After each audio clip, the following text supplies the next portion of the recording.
Welcome to this edition of Healthy Habits. I'm Amie Davis. Today our guest is Jeanne Peters. She's a registered dietitian and anti-aging expert. She's going to talk to us about fats, even in the form of saturated fat, can be key players in weight loss. Jeanne, thank you so much for being here with us. Oh, thanks, Amie. I'm glad to be here. I understand that you advocate eating more fat in order to lose fat, which is kind of the opposite of what we've been told. And in fact, you actually believe eating more saturated fat in your diet can lead to weight loss. Can you explain this to us? It's a really great question, and it's one that really needs to be cleared up because for so long we've been following these fat-free diets or low-fat diets thinking that was the key. But let me give you an analogy. You know, when you run your car, you need gas in order to run the engine, but you need oil in order to go ahead and help the machinery be more efficient and help the car to run well. Well, the same thing is true in our bodies. We need our calories from food, but we specifically need certain kinds of fats that actually help to improve opening up the gates of our fat stores and releasing them so that they can be used for energy.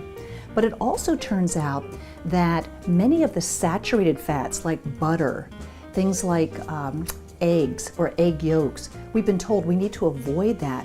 But we're finding out that saturated fats have an affinity for the nervous system. It helps to keep the nervous system nice and strong and protected. And so we're trying to get the word out that in fact, some of these healthy fats can improve overall metabolism and health.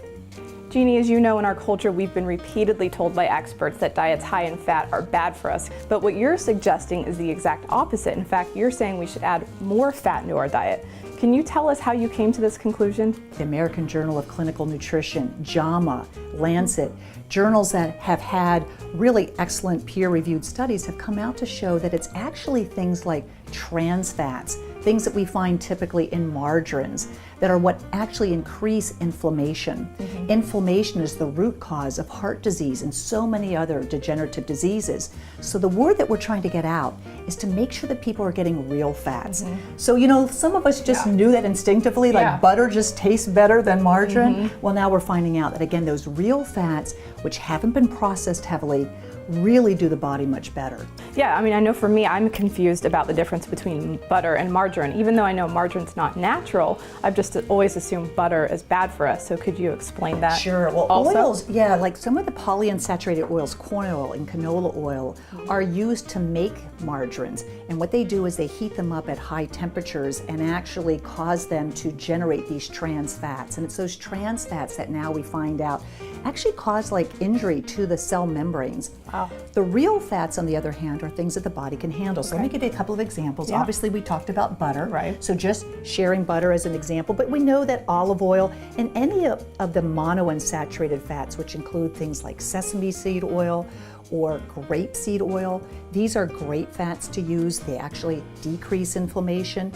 Here's one that's surprising. I love coconut oil. Me too. I'm glad you're saying it's good for us. Coconut oil in the past was hydrogenated. That meant that they pumped in hydrogen and made this semi-liquid fat solid at room temperature, which would help to go ahead and preserve foods. But when it comes to our health, we don't want that. So just your organic virgin coconut oil, you can find it at many stores in the area. That's great. You can use it and replace it just for butter when you're cooking, and it will handle a little bit higher heat than, let's say, something like an olive oil. This is best if you're going to cook with this, that you do this at low heat.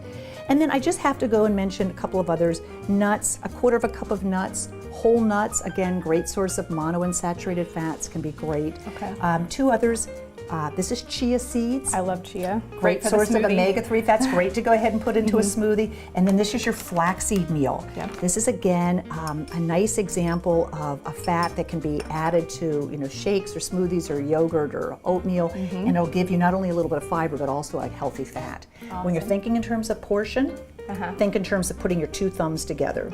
2 thumbs is about equivalent to a tablespoon, and about a tablespoon of fat 2 or 3 times a day would be a great addition to any diet. Wow, very different from what we've been told. Yes, exactly. That but you know what? 3 times of this a day. But if you put a tablespoon of fat, that's 100 calories.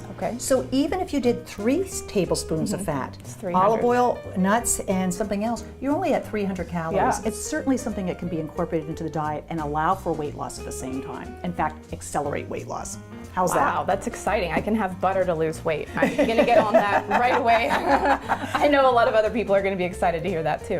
Jeanne, thank you so much for being here today and for giving us something new to think about in regards to dietary fat. Thanks. I hope I can come back again. Well, that's going to do it for this edition of Healthy Habits. We'll see you next time.